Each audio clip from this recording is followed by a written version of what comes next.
जी की जय। श्री हनुमान जी महाराज की जय। सब संतन की जय। भक्ति भक्त भगवंत गुरु चतुर्नाम बपुए तिनके पद बंदन किए नास विघ्न सीतानाथ समारंभा रामानंदाचार्य मध्यमाम् अस्मदाचार्य पर्यन्तां वन्दे गुरु परम्पराम्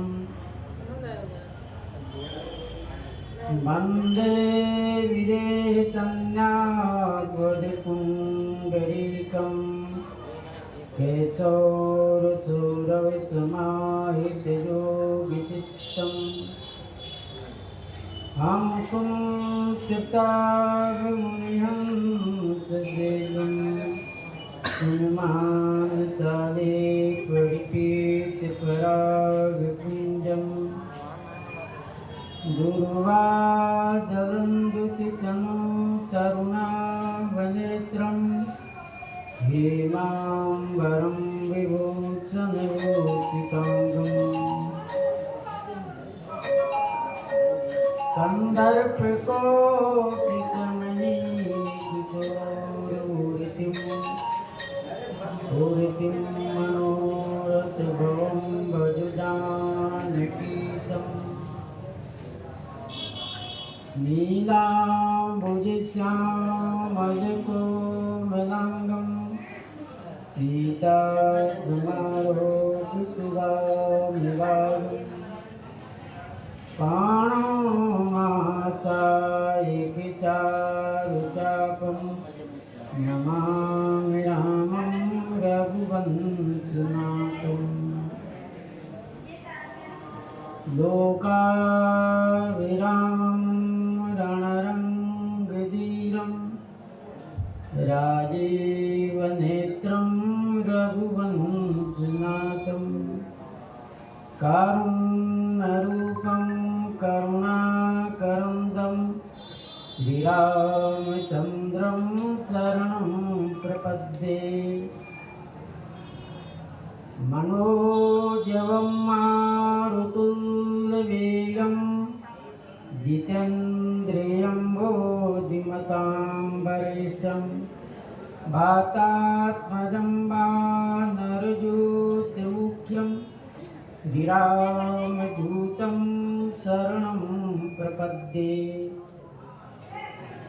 श्रीगुरुचरण सरोज रज निज मन मुकुर सुधारि वरणो रघुवर विमल जस जो दायिकी फल चार सियावर रामचंद्र की जय। श्री राम जय राम जय जय राम। श्री राम जय राम जय जय राम। श्री राम जय राम जय जय राम। श्री राम जय राम जय जय राम। श्री राम जय राम जय जय राम। श्री राम जय राम जय जय राम। श्री राम जय राम जय जय राम। श्री राम जय राम जय जय राम। श्री सीताराम नाम महाराज की जय। श्री हनुमान जी महाराज की जय। श्री सद्गुरुदेव भगवान की जय। सब संतन की जय। जय जय सीताराम। प्रो प्रसंग में श्री गोस्वामी जी महाराज वर्णन किए प्रभु श्री राम धनुष तोड़कर सुंदर जयमाला धारण किए हुए हैं, और इधर कपटी राजा जो थे वो कुछ बड़बड़ा रहे थे। तो लखनलाल जी उनके तरफ देख रहे थे कि यह आवाज कहाँ से आ रहा है। स्वाभाविक है, आदमी जब कहीं जाता है तो कोई बोलता है तो सुनता है कि नहीं इधर से आवाज आ रहा है। उस प्रकार से लखनलाल जी देख रहे हैं कि कौन राजा बोल रहा है, लेकिन लखनलाल जी के बोलने देखने से वह राजा को भय नहीं होता, क्योंकि बीच समूह में बोल रहे हैं, अकेले तो बोल नहीं रहे। इसी बीच श्री परशुराम जी आ गए। जो परशुराम जी के देखते सभी राजा छिप गए, जैसे बाज पक्षी को देखकर छोटी चिड़िया छिप जाता है,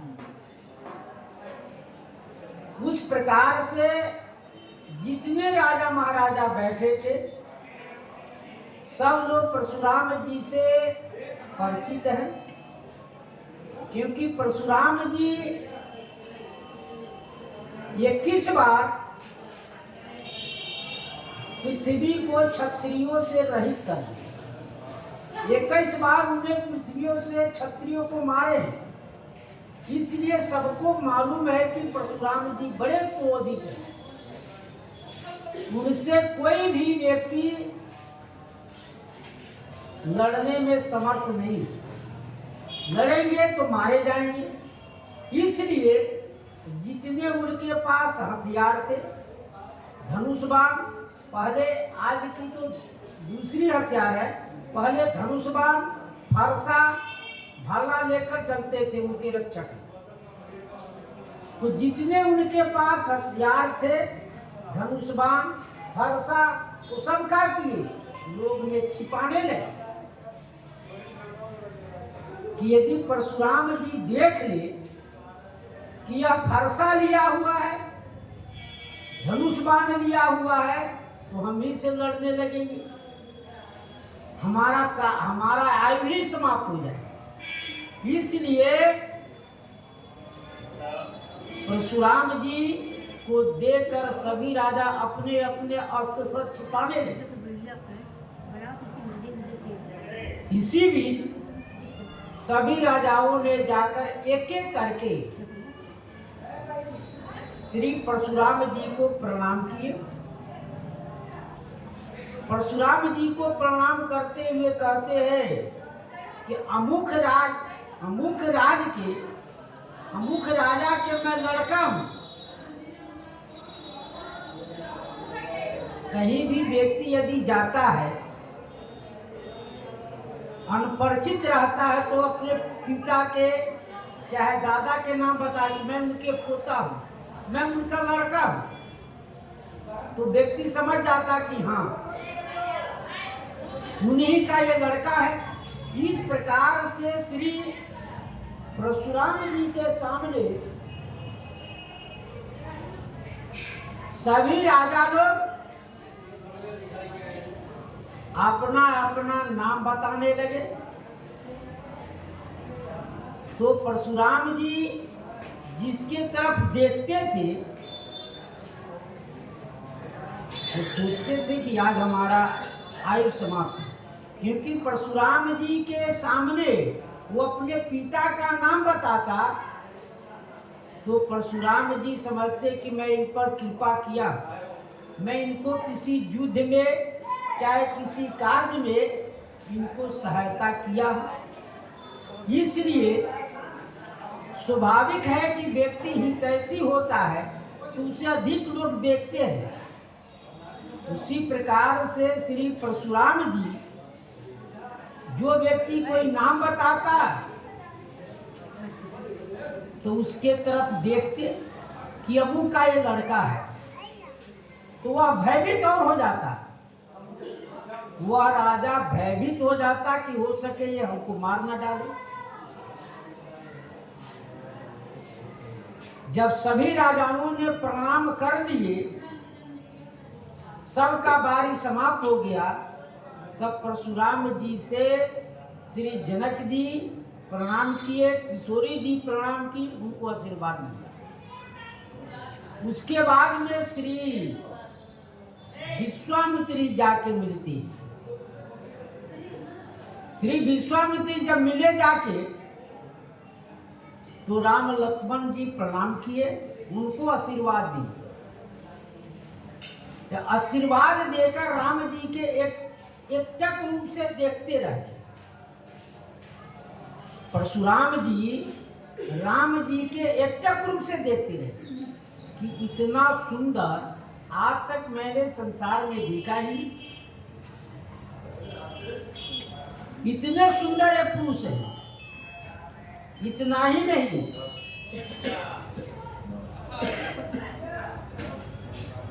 खरदूषण जब सुपनेखा के नाक कान काट लिए लखनलाल जी, तो वो अपने भाई के पास गया। तीसरा खरदूषण के पास गया कि देखो भैया, हमारा ये दोनों राजकुमार ने हमारा नाक कान काट लिया। तो वह सब आया इनसे लड़ने के लिए, राम जी से लड़ने के लिए आया। और लड़ने के लिए आया तो उनकी सुंदरता देखकर वो कहने लगा कि ये बध लायक नहीं है, ये पुरुष जो है, ये बालक जो है, मारने लायक नहीं है, ये तो शोभा को दर्शन करने लायक। इतना ही नहीं, सुपनेखा क्यों आई राम जी के पास? राम जी के जब जंगल में चलते रहे तो उनका चरण चिन्ह उग जाता है। धूल उल में लोग चलता है, बालू उलू में, तो वहां चरण का चिन्ह उग जाता है।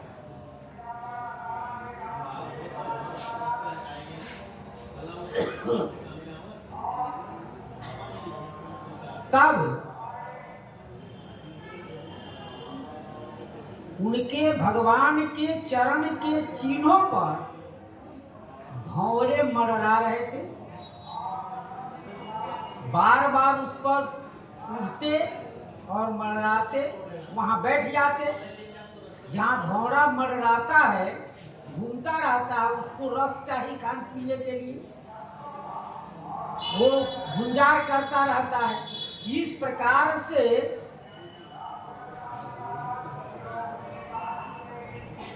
देखा कि बताओ, जिनके चरण चिन्ह पर भंवरे मंडरा रहे हैं, मधुमक्खी कहाँ बैठता है? जहाँ मीठा होता है। मीठा के जगह पर ही मधुमक्खी अधिक बैठता है। तो उसी प्रकार से भंवरे जो है भगवान के चरण चिन्ह पर बैठ जाते रहे, उड़ जाते। सुपनेखा सोची, बताओ यह कैसा मनुष्य है जिनके चरण चिन्ह पर भंवरे मंडरा रहे हैं, भंवरे बैठते हैं, उड़ जाते हैं। इस प्रकार से उनके चरण चिन्ह को देखते देखते वहां तक पहुंचे राम जी के पास। और तो राम जी के सुंदरता को देखकर श्री परशुराम जी कहने लगे कि ऐसा सुंदर मैंने कभी देखा ही नहीं। थोड़ी सी उनकी दृष्टि अलग हुई तो श्री जनक जी से पूछते हैं, ये जनक जी, ये बताओ इस इतनी भीड़ राजाओं का क्यों है? आज तुम्हारे यहाँ इतना भीड़ क्यों हुआ है?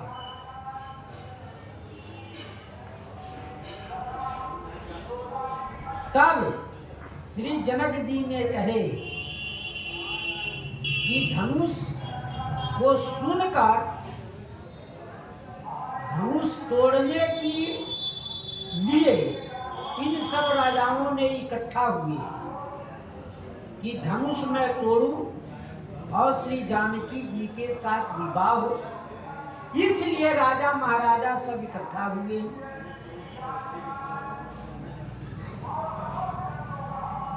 ये नहीं। इसलिए श्री जनक जी महाराज से पूछने के बाद में देखते हैं धनुष के तरफ, तो धनुष 2 खंडों में पृथ्वी पर पड़ा हुआ है। फिर जनक जी से पूछे, बताओ जनक मूल, ये धनुष को किसने तोड़ा है? धनुष को तोड़ने वाले को बताओ, नाम बताओ, नहीं तो जितने राजा है सभी मारे जाएंगे।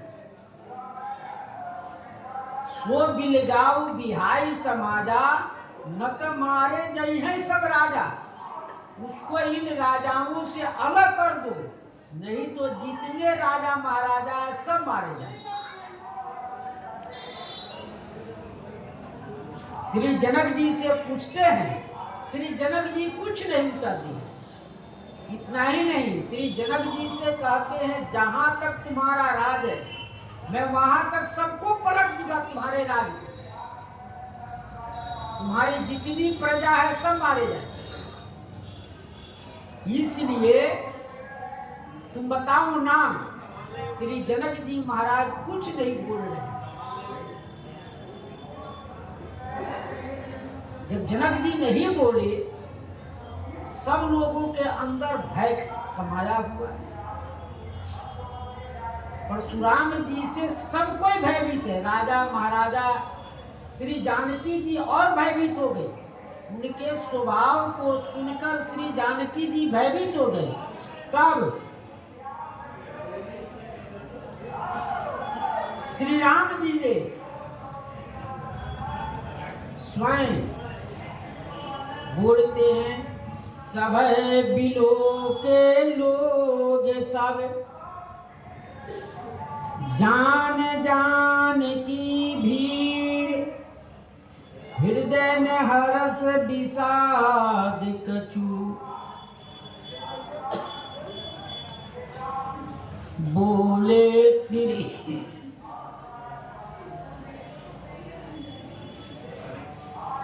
रघुबीर।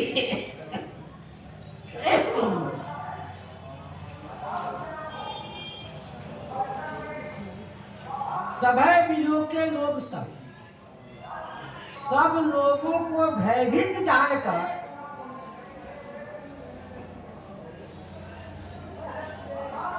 और जानकी जी अत्यंत भयभीत है।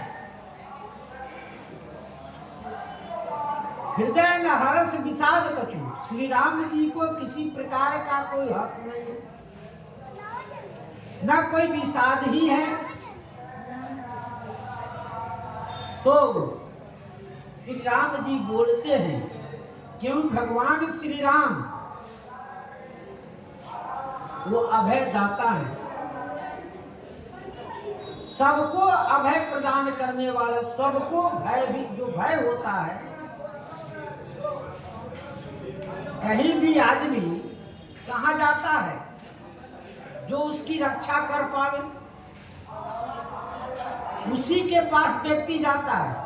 तो भगवान श्री राम पूरे संसार को अभय दाता है, वो सबको भय से मुक्त करने वाले। श्री वाल्मीकि रामायण में वर्णन है, भगवान श्री राम का स्वभाव है, क्या है? अभयम सर्वभूतेभ्यो दातव्ये तम व्रतमम, माने सबको सभित करने वाले।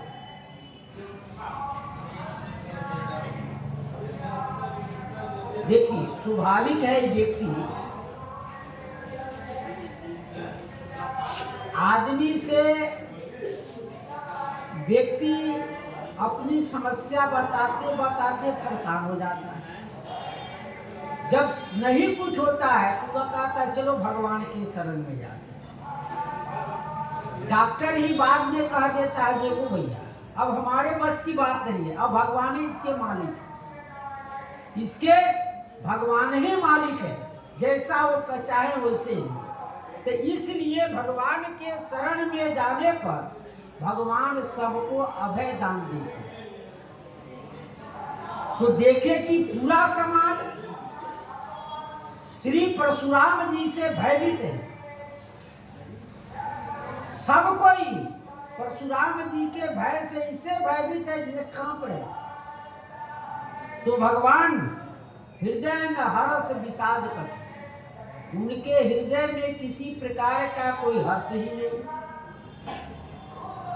कि मैंने धनुष तोड़ा। इतने राजा महाराजा से धनुष नहीं टूटा, मैंने तोड़ा, यह काम मैंने किया, ये इसकी कोई प्रसन्नता नहीं है, ना विषाद ही है। विषाद भी किसी प्रकार का नहीं हो, न दुख ही है, क्योंकि भगवान का स्वभाव है विस्मय हर्ष रहित रघुराऊ। वो हर्ष और विषाद से ईश्वर अलग है। तुम जानहु सब राम प्रभाऊ। वो हर्ष और विषाद से, खुशी और दुखी से वो अलग रहते हैं। उनमें खुशी भी नहीं होगी ना दुखी होगी। जैसे जेल में जो कर्मचारी है, जेलर है, जो जेल का मालिक है, वो भी जाता है, और कैदी भी जाता है। जो दंड, जिसको जेल होने का दंड मिलता है, वो भी जाता है। लेकिन दोनों में अंतर है कि नहीं?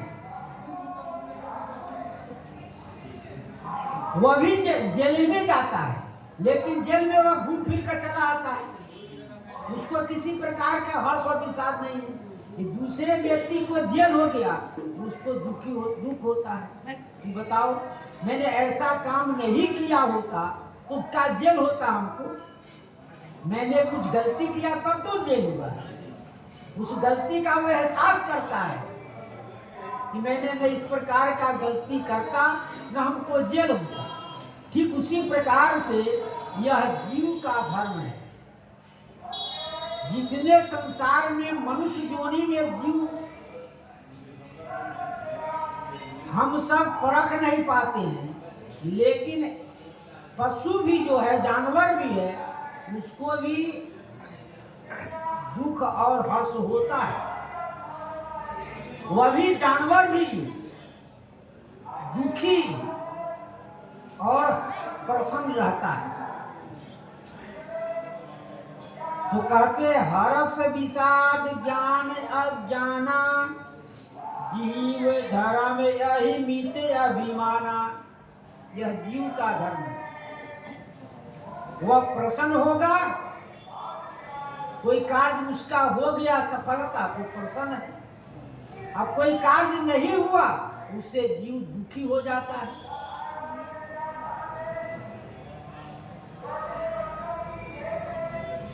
अभिमान और अहंकार उसको हो जाता है, जीव को होता है कि मैंने ऐसा काम कर लिया, अभिमान हो गया। हमारे समान कोई अभिमानी नहीं। गर्व हो जाता है व्यक्ति को, अपने ऊपर व्यक्ति का गर्व हो जाता है। इस प्रकार से श्री राम जी के विचार से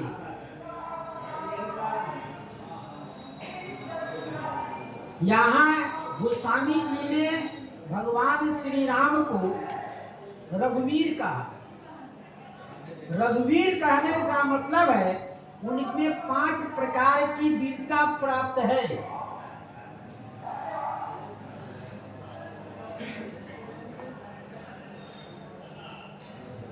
जान जानकी भीर, श्री जानकी जी अत्यंत भयभीत है।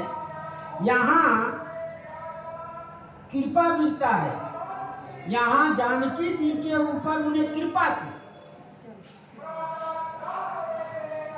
कोई व्यक्ति ज्यादा भयभीत होता है तो उसको आश्वासन दिया जाता है कि नहीं, हम तुम्हारे साथ हैं, तू किसी प्रकार की भय मत कर। इस प्रकार से मैं तुम पर कृपा करूंगा, किसी प्रकार का कोई भय करने की मतलब नहीं। हम है ना, हम सब देख लेंगे, तुम्हारा काम हो जाएगा। और हरस न विशद, हरस न विषाद, यहाँ विद्या वीरता है। कृपा कोप कर, यहाँ त्याग वीरता है।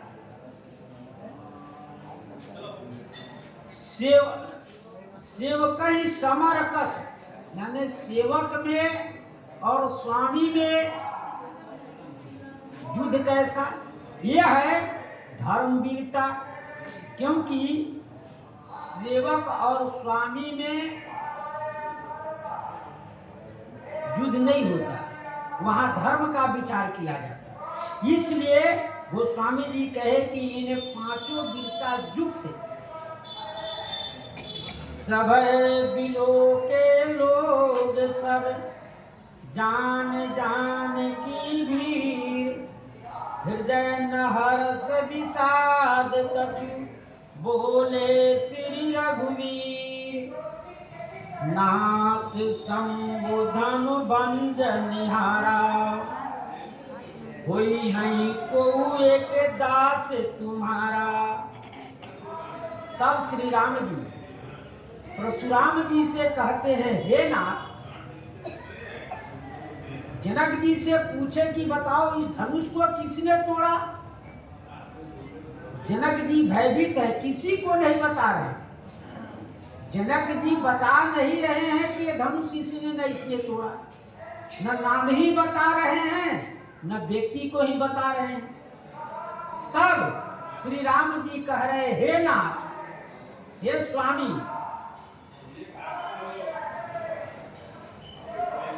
धनुष शंभु का जो धनुष है वो भंजन करने वाला कोई हम को एक दास, आपका कोई सेवक होगा, वही इस धनुष को तोड़ा होगा। सेवक का तो राम जी के आय सुका कहिए किन मोही, सुन रिसाई बोले मुनि कोई।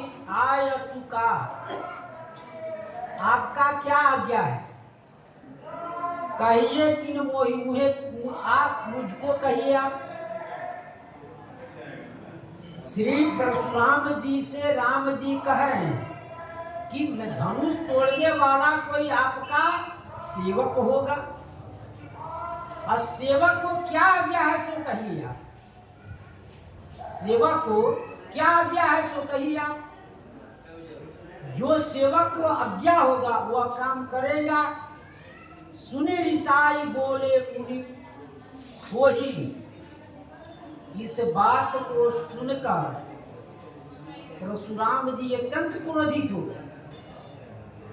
पहले से ही परशुराम जी क्रोधित हैं। वो धनुष की तोड़ने की आवाज सुनकर ही परशुराम जी आए थे, तभी से उनका भी क्रोधित शरीर है, क्रोध में सने हुए हैं वो। तब परशुराम जी श्री राम जी ने कहा, बताओ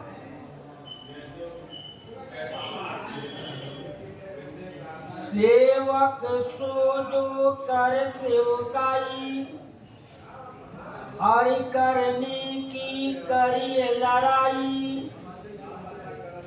सेवक सो जो करे सेवकाई, सेवक का धर्म है वो सेवा करे। सेवक का धर्म है कि वह सेवा करे, स्वामी की सेवा करे।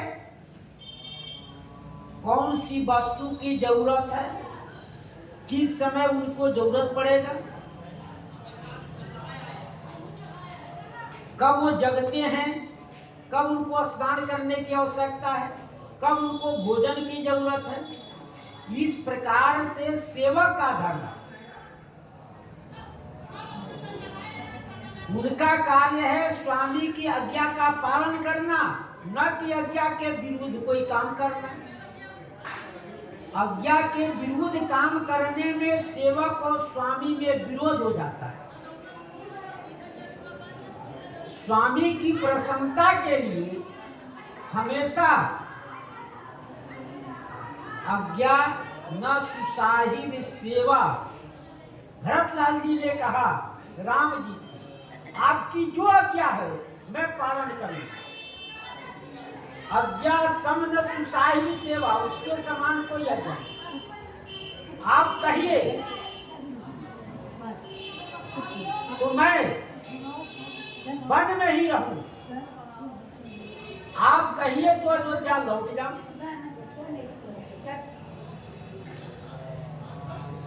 आप जैसा आदेश करेंगे उसी प्रकार से मैं पालन करूंगा, जैसा आप कहेंगे वैसे करूंगा। तो अंत में श्री राम जी ने श्री भरत जी से कहे कि आप, मैं पिता के आज्ञा के अनुसार 14 वर्ष वन में रहूंगा, और क्योंकि जेहि पुत्र देहि सो पावै टीका, जिसको माता पिता राज देगा वही राजा बनेगा। तो इसलिए आपको माता पिता ने राज दिया है, तो आप 14 वर्ष तक राज कीजिए। तब भरत जी कहे कि नहीं भाई, ठीक है मैं जाऊंगा अयोध्या, आपके आज्ञानुसार लौट जाऊंगा, लेकिन हमको कुछ अवलंब चाहिए, कुछ सहारा चाहिए। अरे हम लौट आए तो सब लोग साथ में जितने आदमी आए हैं सब पूछेगा, आप जो चित्रकूट गए थे तो क्या आपको सहारा मिला, किस आधार पर आप लौट के आए। तब भगवान श्री राम ने जो यहाँ से भरत जी चरण पादुका ले गए थे, उसको राम जी धारण किए, और धारण कर कर फिर भरत जी उस चरण पादुका के सिर पर रखकर अयोध्या लौटे। तो वही श्री परशुराम जी कह रहे हैं कि सेवक का धर्म है स्वामी की आज्ञा का पालन करना, स्वामी की आज्ञा का पालन करना। स्वामी जिस तरह से कहे उस तरह से उसकी सेवा करना। देखिए, गुरु जी के आदेश से शिष्य चलेगा तो उसका सब कार्य सफल होगा, क्योंकि स्वामी और सेवक का धर्म है। तो देखिए, श्री आरुणे जी गुरु जी के आदेशानुसार खेत में मेड़ को बांधने गए थे। जब वहां नहीं बांध पाए तो स्वयं उस मेड़ पर लेट गए। लेट जाने से वर्षा रूप पानी रुक गया। पानी रुकने पर गुरु जी ने उनकी खोजी की। शाम के समय जब खोज किए तो वो आए, तो गुरु जी ने उनको सारी विद्या प्राप्त करा दी। गुरु जी के आदेशानुसार कार्य किए शिष्य ने उनको सारी विद्या प्राप्त हुई। तो इसलिए परशुराम जी कह रहे सेवा का जो धर्म है, किसको? स्वामी की सेवा करना। और आप कह रहे हो, और यहाँ क्या? अरे करनी करिए लड़ाई। यहाँ तो तूने शत्रुता का काम किया है। अरे करनी माने शत्रु का करनी तूने किया है। यहाँ तो लड़ाई का काम किया। मैंने शिव, भगवान शिव का धनुष था जिसको आपने तोड़ दिया। ये राम जी ये नहीं कहे कि मैंने तोड़ा। राम जी स्वयं नहीं कहते कि मैंने इस धनुष को तोड़ा हूं, ये नहीं कहते।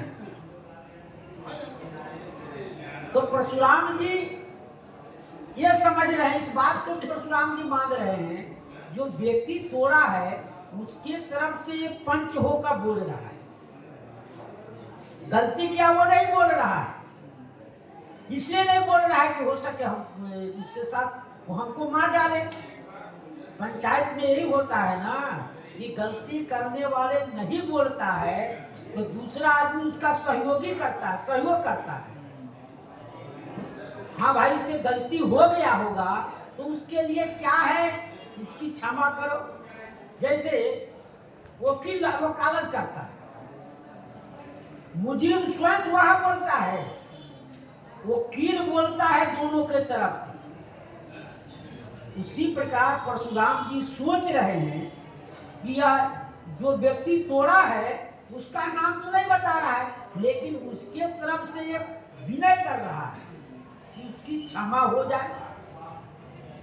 तो कह रहे अरे करनी, यहाँ शत्रुता का काम किया है, अब करिए लड़ाई, और लड़ाई करने वाला है, उससे युद्ध करने वाला है।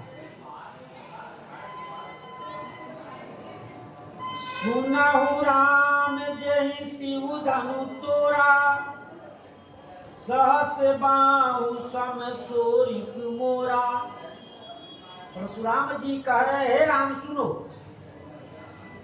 जिसने धनुष को तोड़ा है वह कौन है?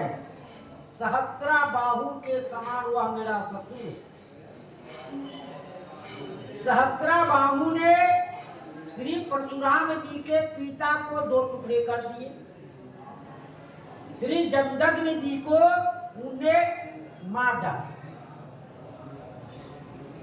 और यहाँ परशुराम जी इसलिए वो हमारा शत्रु हो गया, हमारे पिता को मारने वाला हमारा शत्रु है। और यहाँ परशुराम जी कह रहे हैं यह हमारे गुरु जी का शिव धनुष था, इसको तोड़ने वाला तो उसी के समान शत्रु है। वह पिता विरोधी रहा सहस्त्राबाहु, जिसको 1000 हाथ था। श्री परशुराम जी ने अपने फरसा से उसका 1000 हाथ काट दिए, पहले हाथ काटे फिर मारे। श्री परशुराम जी कह रहे हैं वह तो गुरु, वो पिता विरोधी था, कौन? सहस्त्राबाहु। और यहाँ हमारे गुरु विरोधी है, यहाँ गुरु विरोधी है, मैं उसको छोड़ूंगा नहीं। सो बिल गाई बिहाई समाजा, नत मारे जई हैं सब राजा। सो बिल गाई बिहाई समाजा, उसको इस राज समाज से अलग कर दो, आना तो उसके बदले में जितने राजा है सभी मारे जाए। तो कौन बतावे? वहां परशुराम जी के सामने खड़ा होकर कौन कहे कि महाराज इन्हें तोड़ा है? किसी की हिम्मत तो है नहीं, किसी की हिम्मत तो है नहीं परशुराम जी के सामने बोलने का, क्योंकि सब भयभीत है। जाएंगे बताने तो हो सके कहा कि तुम उनके तरफ से हम ही को मारने लगे, तो हम क्या करें? इसलिए परशुराम जी के सामने तो कोई जाएगा नहीं। सो बिलगाई बिहाई समाजा, वह सब व्यक्ति क्या करो? अलग हो जाओ। उस व्यक्ति को छोड़कर सब आप सब अलग हो जाओ, वो कोई हटेगा वहां से थोड़े। न तुम्हारे जई हैं सब राजा, इसमें जितने राजा थे सब सोचने लगे, बताओ अब गलती एक ने किया और सभी लोग मारे जाएंगे। होता है समाज में ऐसी बातें की जाती है कि गलती उसका लड़का किया तो सबको दंड दे तो सब लोग समझ जाएंगे कि गलती करने पर सबको दंड मिलेगा, इसलिए अपने बच्चों को उस तरह के कार्य न करने, इस पूरे समाज को उससे कलंकित हो। इसलिए श्री परशुराम जी के बाद सब लोग भयभीत हो गए। सुनी मुनि बचन लखन मुस्काने, बोले परशुधर ही अपमाने। सुनि मुनि बचन। श्री मुनि के वचन सुनकर लखन लाल जी मुस्का दिए। कहीं कोई बात करता हो, वहां हंस दे आदमी, तो उस बात की थोड़ा उसको लग जाता कि ये हंस क्यों रहा है, हमारी बात कोई हंसी वाली तो है नहीं, तो हंस क्यों रहा है, कुछ न कुछ बात है। परशुराम जी कह रहे हैं उसको अलग कर दो, न तो सब राजा मारे जाएंगे और हमारा शिव धनुष तोड़ने वाला सहस्त्रा बाहु के समान शत्रु है, वो हमारा शत्रु है, वो हमारा शत्रु है। इस बात को सुनकर लखन लाल जी हंस दिए और हंसने के बाद में बोले परशु धरई अपमान। श्री परशुराम जी को अपमान करते हुए बोले, श्री परशुराम जी को अपमान करते हुए बोले, कहते हैं क्या, बहु धनुरी तोरी लड़िकाई, कबहु ने असी रैसी कीने गोसाई। देख, यह शास्त्र में नियम है, यदि बड़े व्यक्ति को अपमान कर दिया जाए तो वह मरण के समान होता है, वह मरने के समान हो जाता है। ऐसा शास्त्रों में वर्णन है कि राजा आज्ञा भंगो नरेंद्राय, विप्राण मानस खंडे, पृथक सेना वस्त्रिनम शास्त्र बद उच्यते। भागवत में ऐसा वर्णन है कि राजा के आज्ञा का भंग हो, राज आज्ञा यदि भंग किया जाए तो राजा का अपमान होगा, उसका राजा का जो आदेश हो उसको यदि हम सब नहीं पालन करेंगे तो उनका अपमान होगा, उससे हमको ही हानि होगा। दूसरा, ब्राह्मण को मान खंड कर दिया जाए, जैसे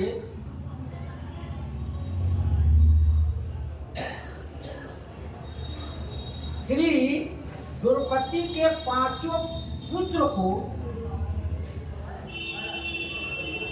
अश्वत्थामा ने मार डाला। अश्वत्थामा ने दुर्योधन से कहा, कहिए मित्र, क्या मैं आपका मदद कर सकता? तो कहा कि 5 पांडव का सिर चाहिए हमको, 5 पांडव के सिर चाहिए हमको, उसका सिर ले आओ। अश्वत्थामा कहा कि ठीक है, मैं ले आऊंगा। भगवान की योजना ऐसी हुई कि जहां 5 पांडव सोते थे वहां उनके 5 पुत्र को सुला दिया। 5 पुत्र को सुला दिए और अश्वत्थामा रात्रि में आकर 5 पुत्र को सिर काट के ले गया।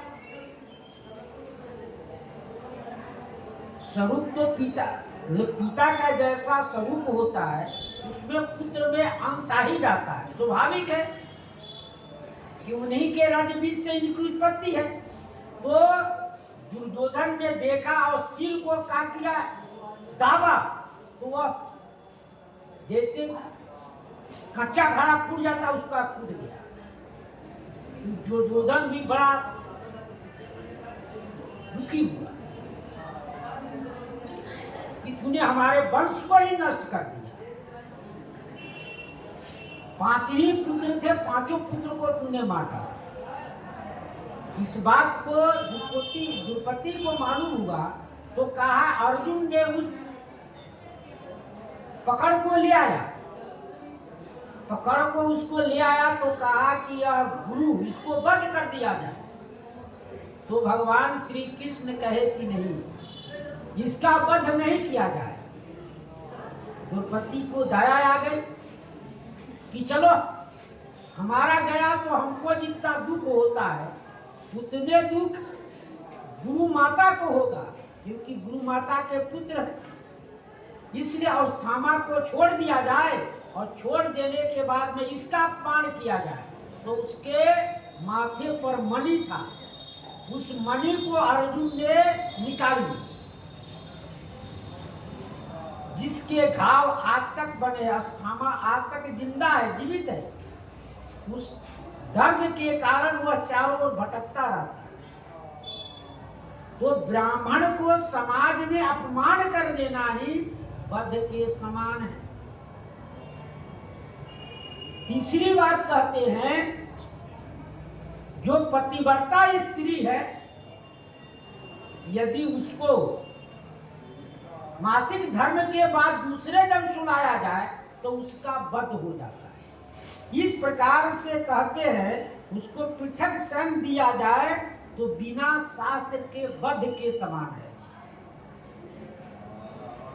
ये तीनों के अपमान कर देना ही बिना मारे मर जाता है व्यक्ति। इस प्रकार से श्री परशुराम जी को श्री लखनलाल जी ने अपमानित करते हुए बोलते हैं, बिना शस्त्र बहु धनु ही तोरी लड़िकाई, कबहु न असिरिस कीने गोसाई। श्री लखनलाल जी कहते हैं, देखिए बाबा, क्योंकि साधु वेश में है, तो कहते हैं देखिए, मैंने आपका धनुष लड़कन में बहुत से तोड़ दिया। ऐसे धनुष जो राम तोड़ा है, ये नहीं कहे कि राम जी तोड़ा है, कोई नहीं कह रहा है। कोई भी यह व्यक्ति नहीं कह रहा है समाज में कि राम जी ने इस धनुष को तोड़ा है, कोई नहीं कह रहा है। तो लखनलाल जी कह रहे हैं, ऐसा धनुष तो मैंने बचपन में बहुत तोड़ दिया। कबहु न असिरिस कीन गजाई, हे गोसाई, कभी भी ऐसा आपने क्रोध नहीं किया। जो क्रोध आप आज कर रहे हैं, ऐसा क्रोध कभी आपने किया ही नहीं। मैंने इतना धनुष तोड़ा,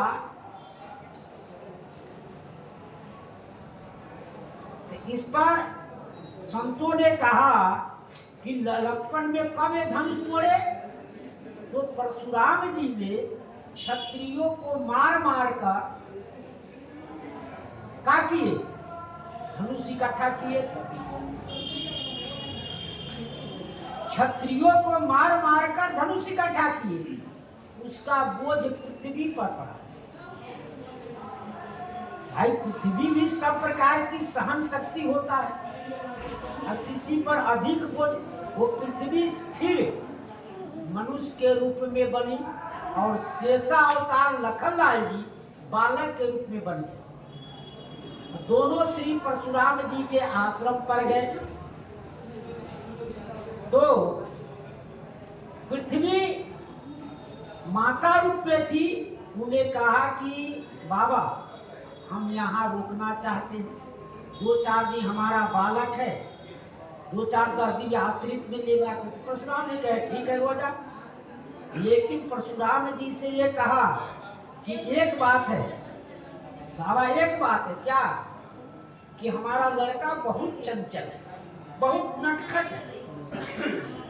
लोग कहता है रे बड़ा नटखट है, इधर के सामान उधर कर देता है, इधर के सामान उधर फोड़ देता है, तो बड़ा नटखट है, बड़ा चंचल है।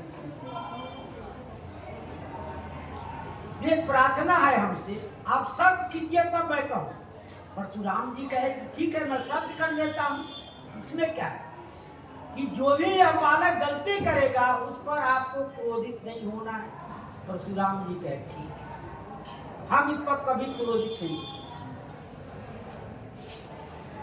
तो जितने धनुष थे, रात्रि में श्री लखनलाल जी ने सबको तहस नहस कर कि न रहेगा, न कोई छतरी ले जाएगा, न कोई ले जाएगा, जिससे प्रकार युद्ध नहीं हो।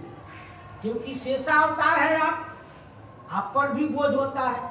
लखनलाल जी ने सारे धनुष को तोड़ ताड़ कर बराबर करती। सुबह परशुराम जी उठे, देखे ये वचनबद्ध थे, वचन के बध जाने पर कोई क्या करेगा। परशुराम जी गुस्सा को लोग कहते कि मैं गुस्सा के पी कर रह गया, क्रोध कर पी कर रह गया हूं, न तो मैंने क्या नहीं कर दिया। लोग कहते कि मैं आप नहीं होते तो मैं गुस्सा क्या नहीं कर सकता। मैं आज आप ही के चलते मैं गुस्सा को क्रोध के पी कर रह गया, यानी क्रोध को पचा लिया। तो परशुराम जी उस समय कुछ नहीं बोले, शांत हो। वही आज लखनलाल जी कह रहे हैं कि बहु धन ही तोड़ी दरिकाई, मैंने बहुत से धन ही तोड़ा। उस समय कबहू न असिरसी कीने गोसाई, उस प्रकार के कभी भी आपने क्रोध नहीं किया। यही धनु ही पर ममता के ही हेतु, सुनि रिसाई का भृगुकुल के हेतु। यही धनु ही पर ममता के ही हेतु। श्री लखनलाल जी कह रहे हैं परशुराम जी से, बाबा ये धनु पर बहुत ममता है आपकी, यानी प्रेम है। लोगों को अपने बेटा सजिक पोता में प्रेम होता है, स्वाभाविक है। तो कहते हैं बताओ इस धनु पर ममता क्या है, प्रेम कितना है आपको, आप इस पर इतना प्रेम क्यों कर रहे हैं, कारण क्या है प्रेम करने का। सुनी रिसाई का भृगुकुल केतु, इस पर और परशुराम जी क्रोधित हो गए। बताओ धनुष भी टूट गया और ये कह रहा है कि मैंने बालपन में बहुत से धनुष तोड़ दिया, और ये भी कह रहा है इस पर ममता का है आपको, इससे लगाव आपका क्या है, इससे आपका प्रेम इतना क्यों है इस धनुष। सुनिरिसाई का भृगुकुल केतु, भृगुकुल के ध्वजा पताका। श्री परशुराम जी कहते हैं रे निप बालक काल बस, बोलत तो ही न संभार, धनु ही सम त्रिपुरारी धनु, विदित सकल संसार। रे निप बालक काल बस, रे राजा के बालक तुम काल के बस हो का। काल सबको मारता है, काल जब व्यक्ति के ऊपर सवार होता है तो किसी भी आदमी की सुनता नहीं है। काल किस रूप में आएगा कोई समझाएगा भी तो व्यक्ति को समझ में नहीं आता है काल कैसे आया। एक बार देवताओं के बीच सभा हो रही थी, उस सभा में सब जीव जंतु पक्षी मनुष्य सब गए। तो वहां एक कबूतर भी जाके बैठ गया दरवाजे पर। कबूतर बैठा तो काल भी अंदर सभा में जाने लगा, तो उसके तरफ देख रहा है। किसके तरफ? कबूतर के तरफ, कि इस कबूतर का मृत्यु 10 मिनट के बाद अमुक पर्वत पर है, पहाड़ पर है, पहाड़ के गुफा में है, वह कैसे जाएगा? वहां पहाड़ के गुफा में जाएगा कैसे? लाखों योजन योजना दूर है, ये जाएगा कैसे? इतने देर में काल अंदर गया, इतने देर में श्री गरुड़ जी आ गए, पक्षियों के राजा। वो कबूतर नीचे मुड़ गया, रो रहा है, उसके आंखों से नेत्र टपक रहा है। तब पूछा कि रो क्यों रहे हो? सब लोग प्रसन्न है, सभा में लोग अंदर गए हैं, तुम यहाँ दरवाजे पर बैठे क्यों रो रहे हो? तो कबूतर ने कहा कि मैं इसलिए रो रहा हूं कि हमको बार बार काल हमारे तरफ देख रहा है। काल जो है जमराज, जिसको काल जमराज कहिए ना, जमराज जब आता है लोगों को इतना भय लगता है, चिल्ला जाता है, उसकी इतना भयंकर रूप होता है, देखकर लोग भयभीत हो जाते हैं। तो धर्मराज हमारे तरफ बार बार देख रहे थे, बहुत देर तक हमारे तरफ देख रहे थे, इसलिए हमको भय लगा। जब जमराज आता है व्यक्ति को तो वो चिल्लाता है, देखकर भयभीत हो जाता है। तो ठीक है, गरुड़ जी कहे कि हमारे पीठ पर बैठो, क्योंकि भगवान के सवारी हैं गरुड़ जी, पीठ पर हमारे बैठो, मैं तुमको ऐसी जगह ले जाकर धर देता हूँ। क्यों धर्म जमराज भी नहीं जा सकते, और उड़े और 2 सेकंड में ले गए वहां। वो गुफा में रखा है, वो गुफा नहीं था, वो तो अजगर का पेट था। फिर उसके बाद लौट कर यहाँ आए। जब तक धर्मराज आ गया बाहर, धर्मराज बाहर आ गया तो देख रहा है कि यार कबूतर नहीं है भाई। मैंने अभी अंदर गया कबूतर को देखकर, तो आकर देख रहा है कि यहाँ कबूतर नहीं है। तो गरुड़ जी पूछे क्या देख रहे हो भाई? धर्मराज जी क्या आप देख रहे हैं? तो मैं देख रहा हूँ कि यहाँ कबूतर नहीं है। कहा कि कबूतर यहाँ नहीं है, कबूतर को मैंने अमुक जगह गुफा में रखा है। तब धर्मराज हंस गए। देख, काल जब व्यक्ति का आता है, मृत्यु का समय आता है, तो उसको वहां व्यक्ति पहुंचा देता है। ये नहीं है, व्यक्ति को जहां मरना है निश्चित है। जब व्यक्ति 3 महीने का गर्भ में होता है, तब व्यक्ति का अंग प्रत्यंग सब विकसित हो जाता है 3 महीने के बाद में। तो उसी समय ब्रह्मा जी ने उसकी आयु, कितना दिन इसका आयु रहेगा, मृत्यु कब होगा, कौन सा कर्म करेगा, आयु विद्या जस, इसको संसार में कितना जस प्राप्त होगा, कितना धन मिलेगा, ये 5 वस्तु ब्रह्मा जी पहले लिखित है। लोग बहुत परिश्रम करते हैं कि हमको धन की प्राप्ति हो। तुम किया ही नहीं तो धन कहाँ से मिलेगा? माने जो खेती करेगा उसी को कुछ मिलेगा, जो व्यक्ति खेती नहीं करेगा उसको क्या मिलेगा? कोई व्यक्ति जौ बोएगा तो गेहूं कैसे काटेगा? गेहूं बोएगा तब गेहूं काटेगा। इसलिए जो अच्छा कर्म करेगा व्यक्ति तो अच्छा फल होगा और अच्छी वस्तु की प्राप्ति होगी। वही श्री परशुराम जी का है, रे बालक, रे राजा के बालक, तू काल के बस है का? देख रहे फरसा बोलत तो ही न संभाल, तू संभाल कर नहीं बोल रहा है। धनु ही सम त्रिपुरारी धनु, ये धनु जो है, ये धनुष को धनु के समान कर रहा है का? ये तो भगवान शंकर का धनुष है। इस प्रकार परशुराम जी और लखनलाल जी का संवाद होगा, और जो कुछ भाव होगा उत्तर प्रसंग में। श्री सीताराम महाराज की जय, श्री हनुमान जी महाराज की जय। श्री राम जय राम, जय जय राम।